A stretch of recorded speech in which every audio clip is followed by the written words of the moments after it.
Hi friends, welcome back to my channel. ఈరోజు మీకు ఈ సీరియల్లో ఏం జరిగిందో తెలుసుకోవాలి అనుకుంటున్నారా? అయితే వెంటనే మనం సీరియల్లోకి వెళ్ళిపోదాం. ఇక వల్లి చేస్తున్న కుట్రలన్నింటినీ తెలుసుకొని వేదవతి అయితే చాలా బాధపడుతుంది. అలాగే అమూల్య చెప్పిన నిజంతో ఇక వేదవతి వల్లి మీద మరింత కోపంతో రగిలిపోతుంది. ఇంకా వేదవతి వల్లిని కడిగి తనని ఇంటి నుంచి బయటికి పంపించేయాలి అని చెప్పి నిర్ణయించుకొని చాలా ఆవేశంగా ఇక వెళ్ళబోతూ ఉంటే ఇక తన అంతరాత్మ ఆపి, చూడు, నువ్విప్పుడు చేస్తుంది చాలా పెద్ద తప్పు. తను ఈ ఇంటికి పెద్ద కోడలు. అయినా ఇంటి కోడలు తప్పు చేస్తే ఒక అత్తగా సరిదిద్దాలి గాని నువ్వు కోడల్ని ఇలా బయటికి తోసేయడం కరెక్ట్ కాదు అంటూ తన అంతరాత్మ వేదవతితో మాట్లాడుతూ ఉంటే, వేదవతి, ఏం మాట్లాడుతున్నావు? తను ఇంటి కోడలయ్యే ఉండొచ్చు, కానీ ఇంటిని సర్వనాశనం చేస్తుంది. అలాగే ఇంటి ఆడపిల్ల అమూల్య జీవితంతో ఆడుకుంది. ఇక అలాగే తన తోటి కోడళ్ళు అక్క చెల్లెల్లా ఉండవలసిన తోటి కోడళ్ళ మీద తను లేనిపోని నిందలు వేస్తుంది. ఎంతో నమ్మకాన్ని పెంచుకున్న ఆయన్ని మోసం చేస్తుంది. అట్లాంటి వ్యక్తి ఈ ఇంట్లో ఉండడానికి వీల్లేదు అంటూ ఇక వేదవతి అయితే మరొక అడుగు ముందుకు వేయబోతుంటే ఇక తన అంతరాత్మ, చూడు, నువ్విప్పుడు వెళ్ళి ఆ వలిని ఇంటి నుంచి బయటకు గెంటేస్తావు. తర్వాత నీ భర్త ఖచ్చితంగా తన పెద్ద కొడలు ఏది అని అడుగుతాడు. తను ఏం తప్పు చేసింది అని అడుగుతాడు. నువ్వు నీ పెద్ద కొడలు చేసిన తప్పులన్నింటినీ బయట పెడతావు. ఆ మరుక్షణం నీ భర్త మరొకసారి గుండాగి హాస్పిటల్ పాలవుతాడు. ఇక నీ కొడుకైతే జైల్లో కూర్చుంటాడు అని చెప్పడంతో, ఏం మాట్లాడుతున్నావు? నా కొడుకు జైల్లో కూర్చోవడమేంటి అని అంటుంటే, మరి ఇంతలా మోసం చేసిన భార్యని ఖచ్చితంగా చందు చంపేస్తాడు కదా. ఇక పెద్దోడు జైల్లో కూర్చుంటాడు, అలాగే నీ భర్త హాస్పిటల్లో బెడ్ మీద పడుకుంటాడు. అదంతా నీకు సరే అనిపిస్తేనే వెళ్ళి నీ మనసులో ఉన్న నిర్ణయాన్ని నువ్వు నీకు నచ్చినట్టుగా చేయొచ్చు అని చెప్పి ఇక తన అంతరాత్మ వేదవతితో చెప్పి అక్కడి నుంచి మాయమైపోతుంది. ఇక ఒక్కసారిగా వేదవతి, ఏంటి నేను ఇలాంటి నిర్ణయం తీసుకుంటున్నాను, అసలు నేనిప్పుడు ఏం చేయాలి అనుకుంటూ ఇక వేదవతి అయితే చాలా బాధగా ఇక బయటకైతే వస్తుంది. ఇంకా బయట ప్రేమ అలాగే నర్మద ఇద్దరు కూడా కూర్చుని ఏదో మాట్లాడుకుంటూ ఉంటారు. వాళ్ళిద్దరిని చూసిన వేదవతికి చాలా బాధ అనిపిస్తుంది. గతంలో ఇక వేదవతి అయితే నర్మదని ప్రేమని తను అన్న మాటల్ని గుర్తు చేసుకుని చాలా బాధగా వెళ్ళి వాళ్ళ దగ్గర కూర్చుంటుంది. ఒక్కసారిగా వేదవతి అలా వచ్చి కూర్చోవడంతో ప్రేమ నర్మద ఇద్దరు కూడా, అక్క, అత్తయ్య ఏంటి అలా ఉంది, ఏమై ఉంటుంది అని చెప్పి ఇక ఇద్దరు అయితే ఒకరినొకరు సైగ చేసుకుంటూ కావాలని వేదవతిని కదుపుతూ ఉంటారు. ఇక వేదవతి అయితే చిన్న పిల్లలాగా బోరును ఏడ్చేస్తూ ఇక నర్మదని అలాగే ప్రేమని ఇద్దరిని కూడా హత్తుకొని, మీరు నన్ను క్షమించాలి అంటూ ఇక వేదవతి అయితే చాలా బాధపడుతుంది. ఒక్కసారిగా ప్రేమ, అత్తా, ఏమైందత్తా, నువ్వేడుస్తున్నావేంటి అని చెప్పి ఇక ప్రేమ అయితే చాలా అమాయకంగా వేదవతిని అడుగుతూ ఉంటే ఇక వేదవతి, నువ్వు నా మేన కొడలివి, నేను నిన్ను చిన్నప్పటి నుంచి చూస్తున్నాను, కానీ నిన్ను కాస్త కూడా ఆలోచించకుండా ఇష్టం వచ్చినట్టు మాట్లాడాను. నీ మనసుని చాలా బాధ పెట్టాను. పాపం గవర్నమెంట్ కోడలు, తను ఈ ఇంటి కోసం ఎన్నో చేసింది. తన ఇంట్లో అడుగు పెట్టిన దగ్గర నుంచి తను ఎటువంటిదో చూస్తూనే వచ్చాను. కానీ ఇంట్లో జరుగుతున్న సిచ్యువేషన్స్ అన్నింటికీ తనే కారణం అన్నట్టు ఆయనతో పాటు నేను కూడా నర్మదని ఎన్నో మాటలన్నాను. మీ ఇద్దరికీ నా మోహన్ చూపించుకోవాలంటేనే సిగ్గుగా ఉంది అంటూ ఇక వేదవతి అయితే చాలా బాధపడుతుంటే ఒక్కసారిగా నర్మదా ప్రేమ ఇద్దరు కూడా షాక్ అయిపోయి, అత్తయ్య, ఏమైంది అత్తయ్య, ఎందుకలా మాట్లాడుతున్నారు? మీరేం తప్పు చేయలేదు అత్తయ్య. మేము ఆ తప్పు చేశామని మీరు పొరపాటు పడ్డారు. మీ స్థానంలో ఎవరున్నా సరే అలాగే చేస్తారు. అయినా మీరింకా మంచివారు కాబట్టి మమ్మల్ని కొట్టకుండా మాటలతో వదిలేశారు. మీరేం తప్పు చేయలేదు అత్తయ్య అంటూ ఇక నర్మద ప్రేమ ఇద్దరు కూడా వేదవతికి నచ్చ చెప్తూ ఉంటే వేదవతి, లేదు, మీరెన్ని చెప్పినా సరే మీ విషయంలో నేను చాలా పెద్ద తప్పు చేశాను. నేను మీ విషయంలో చాలా పొరపాటు పడ్డాను. అసలు మీరిద్దరూ ఏ పాపం ఎరగరు. అలాగే అమూల్య జీవితం కోసం ఎంతో కష్టపడ్డారు. అదంతా తెలియకుండా ఇష్టం వచ్చినట్టు మాట్లాడాను.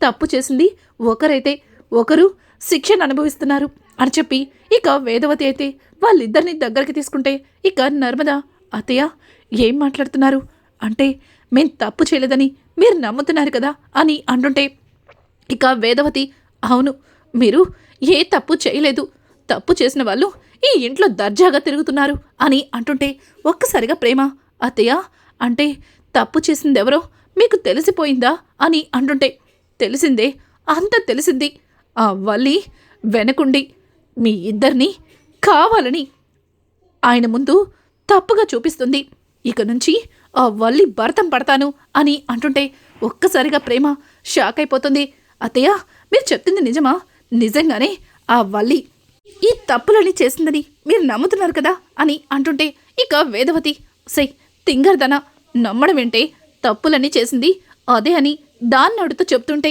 ఈ చెవులతో విన్నానే అని చెప్పి ఇక వేదవతి అయితే ప్రేమని అంటూ ఉంటే ఇక నర్మద అత్తయ్య అంటే మీరు అన్ని నిజాలు తెలుసుకున్నారనమాట అని అంటుంటే అవును అన్నీ తెలుసుకున్నాను ఎన్ని రోజులు ఆ వల్లి మిమ్మల్ని ఎన్ని రకాలుగా ఇబ్బంది పెడుతుందో నేను అర్థం చేసుకున్నాను ఇక నుంచి దాని తాట తీయాలి అని చెప్పడంతో ఇక నర్మద అయితే అత్తయ్య ఇంతవరకు ప్రేమ నేనే అనుకున్నాం కానీ మాకు సహాయంగా మీరు కూడా ఉంటానంటే ఇక ఆ వల్లికి మామూలుగా ఉండదు అని అంటుంటే అవునవును ఆ బల్లి తాట తీయాల్సిందే అని చెప్పి ఇక ప్రేమ అలాగే వేదవతి నర్మద ముగ్గురు కూడా ఒకరి చేతిలో ఒకరు పెట్టుకుని ఇక దగ్గరగా వస్తారు ఇంతలో వల్లి అయితే ఒక్కసారిగా హాల్లోకి వచ్చి వాళ్ళ ముగ్గురు అలా గూడు పుటానిగా మాట్లాడుకోవడం చూసి అయ్ బాబాయ్ ఇద్దటిది వీళ్ళ ముగ్గురు కలిసి ఏదో గూడు పుటాని చేస్తున్నారు అదేంటో తెలుసుకోవాలి అనుకుంటూ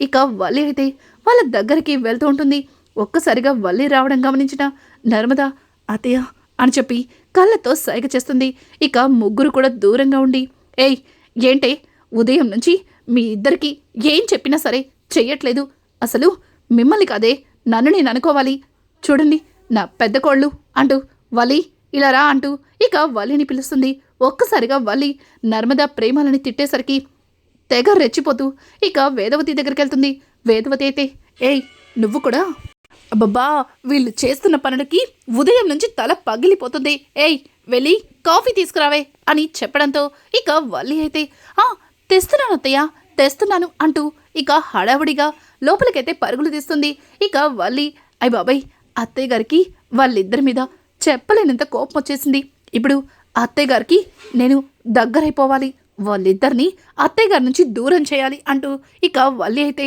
హడావుడిగా కాఫీ పెట్టి ఇక వేదవతి దగ్గరికి తీసుకెళ్తుంది వేదవతి అయితే ఆ కాఫీని తాగి ఏయ్ నీకు అసలు బుద్ధుందా ఇలాగేనా కాఫీ పెట్టుకునేది ఇది అసలు మనుషులు తాగే కాఫీలా ఉందా అసలు ఇది ఎలా చేసావే అంటూ ఇక వేదవతి అయితే ఆ కాఫీని వల్లి చేతిలోనే పెడుతుంది ఒక్కసారిగా వల్లి అయ్ బాబోయ్ అదేంటి అత్తయ్య గారు అట్లా మాట్లాడుతున్నారు బాగానే చేశాను కదా అంటూ ఇక వల్లి అయితే వేదవతి వైపు చూస్తుంటే ఏయ్ ఏంటే ఇంకా అలాగే చూస్తున్నావు వెళ్ళి కాఫీ తిన్నగా పెట్టి తీసుకురా నీకు కూడా వీళ్ళకు మళ్ళీ బుర్ర పంచేయట్లేదా అంటూ ఇక వేదవతి అయితే వల్లిని అరవడంతో వల్లి వాళ్ళిద్దరినీ తిట్టిందని తెగ సంబరపడిపోతూ ఇక లోపలికైతే వెళ్తుంది ఇక ఇది ఇలా ఉండగా ఇక ఇక్కడ చూస్తే ఇంకా విశ్వకైతే జైల్లో కోపంతో రగిలిపోతూ ఏయ్ అమూల్య నన్నే జైల్లో పెట్టిస్తావా బయటకు వచ్చిన తర్వాత నీ అంతు చూస్తానే అంటూ ఇక విశ్వకైతే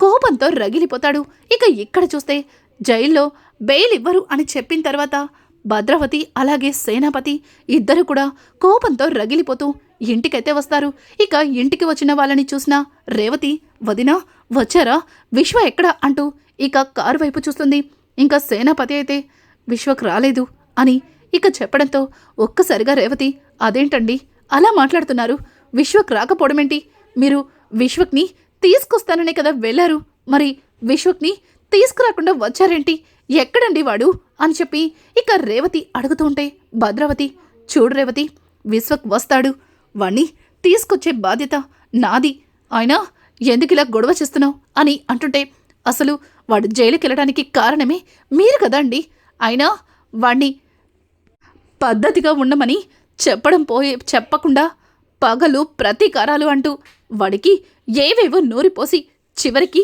చివరికి వాళ్ళతో తన్నులు తిని స్టేషన్లో కూర్చునేలా చేశారు. ఒక ఆడపిల్ల జీవితంతో ఆడుకునేలా చేశారు. మీరు ఇదేనా అండి నేర్పించేది అంటూ ఇక రేవతి అయితే భద్రావతిని నిలదీస్తూ ఉంటే ఇక పక్కనే ఉన్న సేన, రేవతి ఏం మాట్లాడుతున్నావు?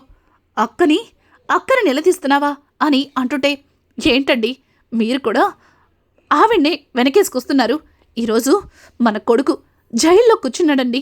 వాడు జైల్లో కూర్చుంటే మీకు ఏమనిపించట్లేదేమో కానీ ఇక సేనాపతి అయితే రేవతిని తిట్టి అక్కడి నుంచి వెళ్ళిపోతాడు. ఇక ఇంతలో సేనాపతి తల్లి అక్కడికొచ్చి, భద్రావతి ఏంటిదంతా? అసలు నేను ఊర్లో లేని టైంలో నువ్వు ఇదా చేసేది? ఆయన చిన్నవాడికి నీ నీతి నిజాయితీగా ఉండమని చెప్పాల్సింది పోయి ఆడపిల్ల జీవితంతో ఆడుకోమని చెప్తావా? ఇదేనా మేం నీకు నేర్పించిన సంస్కారం అంటూ ఇక భానుమతి అయితే భద్రావతిని తిడుతూ ఉంటుంది. భద్రావతి, అమ్మా ఏం మాట్లాడుతున్నావు అని అంటుంటే, ఏం మాట్లాడడమేంటే? అసలు నువ్వు ఏం చేసావో నీకేమన్నా అర్థమవుతుందా? అమూల్య నీ తోడ పుట్టిన చెల్లెల కూతురు, అంటే నీకు కన్న కూతురు లాంటిది. కన్న కూతురు జీవితాన్ని నాశనం చేయమని విశ్వక్తో చెప్తావా? అసలు నువ్వు మనిషివేనా అంటూ ఇక పెద్దావిడైతే భద్రావతిని చెడమడ తిడుతుంది. ఇక భద్రావతి పెద్దావిడ మాటలకి కోపంతో రగిలిపోతూ అక్కడి నుంచి లోపలికైతే వెళ్ళిపోతుంది. ఇక రేవతి అయితే, అత్తయ్య వీళ్ళు పగలు ప్రతీకారాలు అంటూ నా కొడుకు జీవితాన్ని నాశనం చేసేశారు. ఇప్పుడు వాడు జైల్లో ఉన్నాడు. వాడి పరిస్థితి ఏంటో కూడా నాకు అర్థం కావట్లేదు అని అంటుంటే, ఊరుకో రేవతి, వాడు బయటికి వస్తాడు, వాడికేం కాదు, నేను చెప్తున్నాను కదా అంటూ ఇక పెద్దావిడైతే రేవతికి ధైర్యం చెప్తుంది. ఇది ఇలా ఉండగా ఇక చందు అయితే చాలా కంగారుగా ఇంటికైతే వస్తాడు. ఇక చందు ఇంటికి రావడం చూసినా వల్లి, బా వచ్చాడు అని అనుకుంటూ ఇక చందు దగ్గరికి చాలా ప్రేమగా వెళ్తుంది. చందు చాలా చిరాగ్గా ఉండడంతో, చూడు వల్లి, నాకు చాలా చిరాగ్గా ఉంది, కాస్త తల నొప్పిగా ఉంది, అర్జెంటుగా టీ పెట్టి తీసుకురా అని చెప్పడంతో ఇక వెంటనే అక్కడికి వేదవతి వచ్చి, పెద్దోడా ఏంట్రా తలనొప్పా? నువ్వు బాగానే వెళ్ళావు కదా, ఏమైంది పెద్దోడా అని అంటుంటే, అమ్మా ఏం లేదమ్మా, కాస్త రైస్ మిల్లులో లెక్కలు తేడా వచ్చాయి అని చెప్పడంతో, అయ్యో బావగారండి, రైస్ మిల్లులో లెక్కలు తేడా రావడం ఏంటి? అయినా క్యాష్ కౌంటర్లో అన్నీ సవ్యంగా మీరే చూసుకుంటారు కదా అంటూ ఇక నర్మద మాట్లాడుతూ ఉంటే ఇంతలో తిరుపతి వచ్చి, లేదు క్యాష్ కౌంటర్లో కూర్చునేది మన వల్లి వాళ్ళ నాన్నగారు, ఇడ్లీ అన్నయ్యే అన్నీ చూసుకుంటున్నాడు అని చెప్పడంతో ఒక్కసారిగా ప్రేమ, ఏంటి బల్లెక్కాయ వాళ్ళ నాన్నగారు క్యాష్ కౌంటర్లో కూర్చుంటున్నారా అంటూ ఆశ్చర్యపోతూ చూస్తుంటే ఇక చందు, ఏమైంది? వల్లి వాళ్ళ నాన్నగారే క్యాష్ కౌంటర్లో కూర్చున్నారు, ఆయనేమి అలాంటి వారు కాదు అని చెప్పి ఇక చందు మాట్లాడుతూ ఉంటే వేదవతి, రే పెద్దోడా, ఎవరు ఎప్పుడు ఎలా మారిపోతారో మనం అస్సలు ఊహించలేవురా. పైగా డబ్బులు మనం అనుకున్నంత మంచివి కాదు. ఆ డబ్బుని చూస్తే మన మనసు ఒక్కసారిగా మారిపోతుంది. నాకు తెలిసి వల్లి వాళ్ళ నాన్నగారు నువ్వన్నట్టుగా చాలా మంచివారే, కానీ క్యాష్ కౌంటర్లో కూర్చునేసరికి ఆయన మనసు ఎలా మారిపోయిందో అంటూ ఇక వేదవతి అయితే వల్లి వాళ్ళ నాన్న మీద అనుమానం వచ్చేలా మాట్లాడుతుంది. ఒక్కసారిగా తల్లి మాటలు విన్న చందు నిజంగానే ఇక వల్లి వాళ్ళ నాన్న మీద అనుమానిస్తూ ఉంటాడు.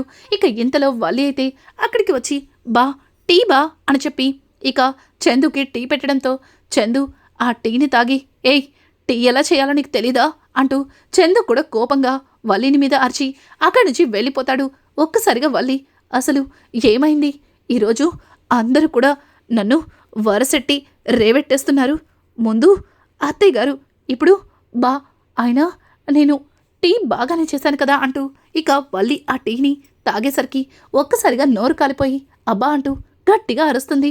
ఇక ఇంతలో ప్రేమ నర్మద, బల్లక్కాయ్ ఏమైంది, మూతి కాలిందా అని అడగడంతో, అవును కాలింది అంటూ ఇక వల్లి అయితే అమాయకంగా మాట్లాడుతుంది. ఇక ఇక్కడ చూస్తే చందు చాలా కోపంగా రైస్ మిల్క్ అయితే వెళ్తాడు. ఇక అక్కడ ఆనందరావు అయితే క్యాష్ కౌంటర్లో కూర్చుని ఇక డబ్బుల్ని లెక్కేస్తూ కాలు మీద కాలేసుకుని కాలూపుతూ ఇక ఆ డబ్బుని కట్టలుగా పక్కన పెడుతూ ఉంటాడు. ఇంతలో చందు, మావయ్య గారండి ఏం చేస్తున్నారు అని అడగడంతో, అదేంటల్లుడు అట్టా అడుగుతున్నావు? ఇదిగో డబ్బుని పక్కన పెడుతున్నాను. ఈరోజు మన కౌంటర్లో ఎంత పడిందో తెలుసుకోవాలి కదా అని చెప్పి ఇక వాళ్ళ నాన్నైతే డబ్బుల్ని పక్కన పెడుతూ ఉంటే, ఒక్కసారిగా ఇక చందు అయితే, మావయ్య గారండి, డబ్బుల్ని నేను లెక్క పెడతాను, ఒక్కసారి పక్కకి జరగరా అంటూ ఇక చందు అయితే ఆనందరావుని లెగమంటాడు. ఒక్కసారిగా ఆనందరావు చందు లేవమనడంతో షాక్ అయిపోతాడు. ఎందుకంటే చందు బయటికి వెళ్ళడం చూసిన ఆనందరావు ఒక కట్టని తన జోబులో పెడతాడు. ఆ జోబులో ఉన్న కట్ట జారి కింద పడుతుంది. అది చూసిన ఆనందరావు ఇక లేచి నుంచుంటే ఖచ్చితంగా ఆ డబ్బుల కట్ట కనిపించేస్తుందన్న భయంతో, ఇక అల్లుడు నీకెందుకు శ్రమ, నేను అన్నీ సర్దేస్తానులే అంటూ ఇక ఆనందరావు అయితే మాట్లాడుతూ ఉంటే, చందు మీరు లేగండి, లేవమని చెప్పాను కదా అంటూ ఇక తిరుపతి అయితే బలవంతంగా ఆనందరావుని, ఇడ్లీ అన్నయ్య నువ్వు పక్కకుండు అని పక్కకి లాగడంతో ఒక్కసారిగా చైర్ కింద డబ్బు కట్ట కనిపిస్తుంది. అది చూసిన చందు కోపంతో రగిలిపోతూ, ఏంటిది అని అడగడంతో, అల్లుడు ఇది కింద పడిందా, ఇందాకడి నుంచి డబ్బులు తగ్గాయని నేను కూడా పదే పదే లెక్కేస్తున్నాను అని అంటుంటే, చూడండి ఇవి ఉదయం నేను కౌంట్ చేసేటప్పుడు ఉన్నాయి, మీరొచ్చిన తర్వాతే ఇది కనిపించలేదు, అంటే మీరు తీశారని కాదు, అయినా కాస్త జాగ్రత్తగా చూసుకోవాలి కదా అంటూ చందు అయితే ఇక ఆనందరావు మీద కోపడుతూ అక్కడి నుంచి ఆ డబ్బులు తీసుకుని వెళ్తూ, మావయ్య గారు రేపటి నుంచి మీరు క్యాష్ కౌంటర్లో కూర్చోకండి, తిరుపతి మావయ్యే అన్నీ చూసుకుంటాడు, మీరు తిరుపతి బాబాయ్ చేసే పనులు చేయండి అంటూ ఇక చందు అయితే అక్కడి నుంచి వెళ్ళిపోవడంతో ఒక్కసారిగా ఇక తిరుపతి అయితే, ఇడ్లీ అన్నయ్య విన్నావుగా, క్యాష్ కౌంటర్లో నిన్నిక కూర్చోవద్దని మా అల్లుడు చెప్పేశాడు, ఇక నుంచి నువ్వు ఆ రైస్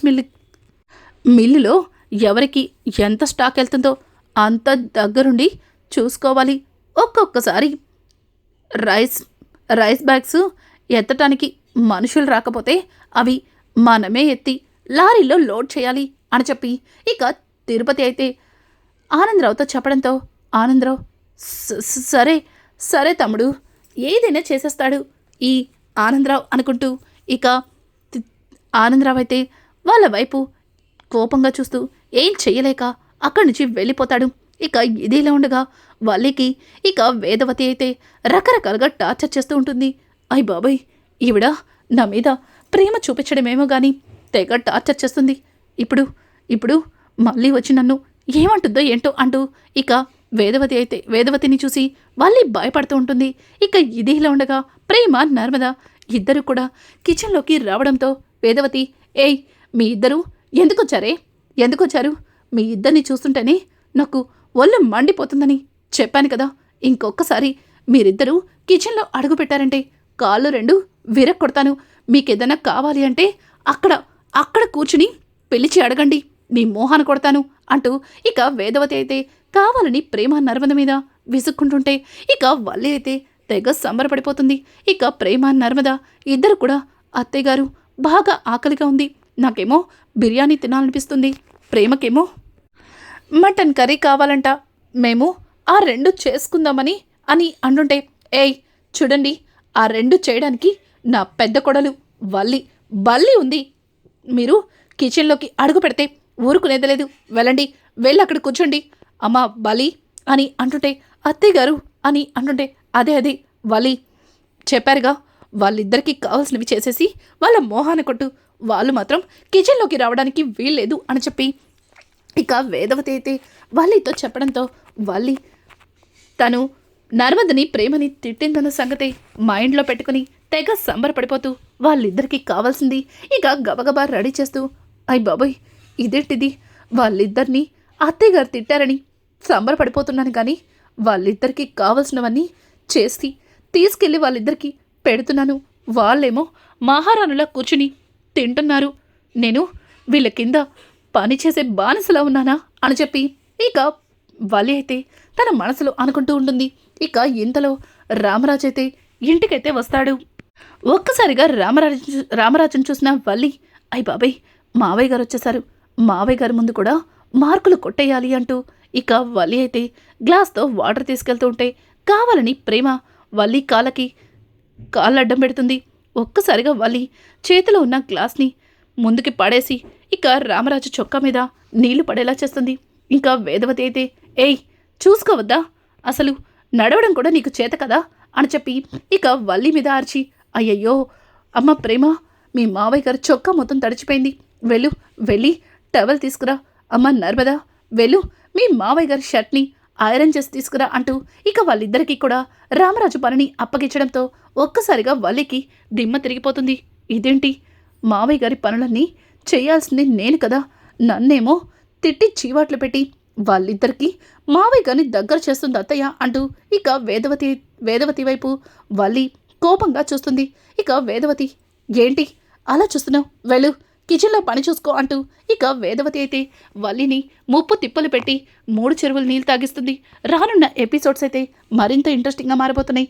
ఇక వేదవతి, ప్రేమ, నర్మదా పెట్టే టార్చర్కి వల్లి వాళ్ళ ముగ్గురికి దండం పెట్టి తను చేసిన తప్పులన్నింటినీ రామరాజు ముందు ఎలా ఒప్పుకోబోతుంది. ఇట్లాంటి లేటెస్ట్ ఎపిసోడ్స్ మీకు మరిన్ని కావాలి అనుకుంటే మా ఛానల్ని సబ్స్క్రైబ్ చేయడం మాత్రం మర్చిపోకండి. Thanks for watching. Hi friends, welcome back to my channel. ఈరోజు మీకు ఈ సీరియల్లో ఏం జరిగిందో